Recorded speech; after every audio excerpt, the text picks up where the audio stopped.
আমাদের দেশের প্রধানমন্ত্রীর বন্ধু ডোনাল্ড ট্রাম্প যখন ভোটে দাঁড়িয়েছিল, সেই ভোটের প্রচারে গিয়ে আমাদের দেশের উনিজি অর্থাৎ আমাদের দেশের প্রধানমন্ত্রী তিনি বলেছিলেন যে আমেরিকায় সবথেকে ভালো বন্ধু হলো ডোনাল্ড ট্রাম্প। অর্থাৎ ভারতের সবথেকে ভালো বন্ধু হলো আমেরিকা এবং আমেরিকায় মোদি বাবুর সবথেকে কাছের বন্ধু হলো ডোনাল্ড ট্রাম্প। সেইজন্য ডোনাল্ড ট্রাম্পের ভোট প্রচারে মোদি বাবু গিয়েছিল এবং দুজনে খুব দাঁত কেলিয়ে হেসে বলেছিল, দুটি দেশের পক্ষে আ খুবই আ বন্ধুত্বসুলভ আচরণ করবে। কিন্তু কয়েকদিন পূর্বে আমেরিকা থেকে আ কতজন ভারতীয়কে গরু ছাগলের মতো হাত পা বেঁধে এয়ার কার্গো করে ভারতের গুজরাটে পৌঁছে দিয়েছে। আপনারা এই খবরটি ইতিপূর্বে জেনে গেছেন।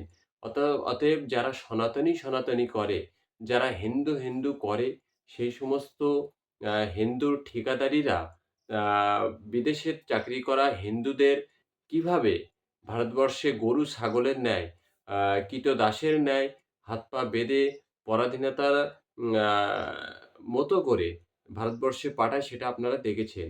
কিন্তু আজকে আরো একটি খবর প্রচার হয়েছে, যেখানে দেখা যাচ্ছে হার্ভার্ড বিশ্ববিদ্যালয়ে ভারতীয়রা আর পড়াশুনো করতে পারবে না। এইবারে আপনারা ঠেলা সামলান। যে সমস্ত ব্যক্তিরা সনাতন করেন, যে সমস্ত ব্যক্তিরা হিন্দু করেন, যে সমস্ত ব্যক্তিরা হিন্দু মুসলিমের মধ্যে দাঙ্গা বাঁধাতে চান, তারা একবার খুব ভালো করে শুনে নিন।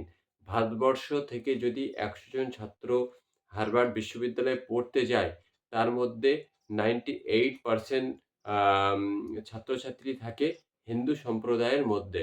আর 2% থাকে অন্যান্য আ রিলিজিয়নদের মধ্যে। অতএব যারা হিন্দু করে, মোদি হিন্দুত্বের ঠিকাদার নিয়ে রেখেছে, অমিত শাহ হিন্দুত্বের ঠিকাদার নিয়ে রেখেছে, সেই সমস্ত ঠিকাদারিরা আজকের তাদের বন্ধু বলছে, ভারত থেকে কোনো ছাত্রছাত্রীকে হার্ভার্ড বিশ্ববিদ্যালয়ে আর পড়তে দেওয়া হবে না।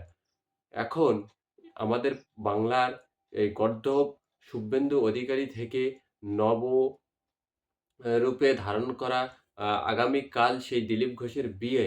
দিলীপ ঘোষের আ মতো ব্যক্তিত্বরা যারা সনাতনী করে, তারা আদতে কতটা সনাতনী আপনারা এই খবরটি শুনে বুঝতে পারছেন। আসলে এরা কেউ হিন্দু প্রেমী নয়। এরা হলো দাঙ্গা বাঁধিয়ে দিয়ে এরা ফয়দা লুটতে চায়। এরা হিন্দুরও বন্ধু না, এরা মুসলমানেরও বন্ধু না, এরা এদেশেরও বন্ধু না, এদেশেরও নাগরিক না। এরা এদেশটাকে টুকরো করতে চায় জাতির বিদ্বেষ ঘটিয়ে।